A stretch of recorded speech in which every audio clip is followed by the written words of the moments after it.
GHMC council సమావేశానికి హాజరైన Malkajgiri MP Etela Rajender party ఫిరాయింపులపై గత ప్రభుత్వం చేసిన పనులను ఈ ప్రభుత్వం చేస్తోందని అన్నారు.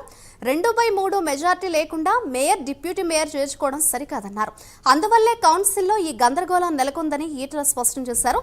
హైదరాబాద్ నగరం అభివృద్ధి తమ ఎజెండాగా ఉంటుందని తెలిపారు ఈటెల. మల్కాజ్గిరి పార్లమెంట్ అభ్యర్థిగా గెలిచిన తర్వాత ఈ పార్లమెంట్ పరిధిలో 48 మంది కార్పొరేటర్లు, 10 మంది మున్సిపల్ చైర్మన్లు, 3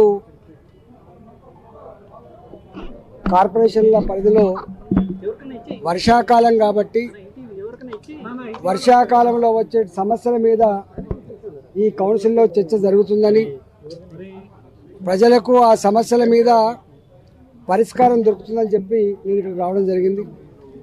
కానీ కౌన్సిల్ తీరు చూసిన తర్వాత కాంగ్రెస్ పార్టీకి ప్రజల సమస్యలు, వర్షాకాలంలో వచ్చేటువంటి సమస్యలు పరిష్కరించాలనే కోణం కంటే కూడా రాజకీయ కోణం ఎక్కువ కనబడతా ఉంది.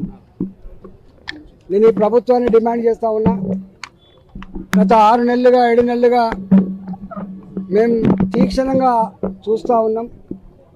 రాజకీయాల మీద ఉన్న ధ్యాస, రాజకీయ పదవుల మీద ఉన్నటువంటి ధ్యాస ప్రజల మీద, ప్రజల సమస్యల పరిష్కారం మీద లేదనడానికి సజీవ సాక్ష్యమే ఇవాళ జిహెచ్ఎంసీలో జరుగుతున్నటువంటి అల్లరి.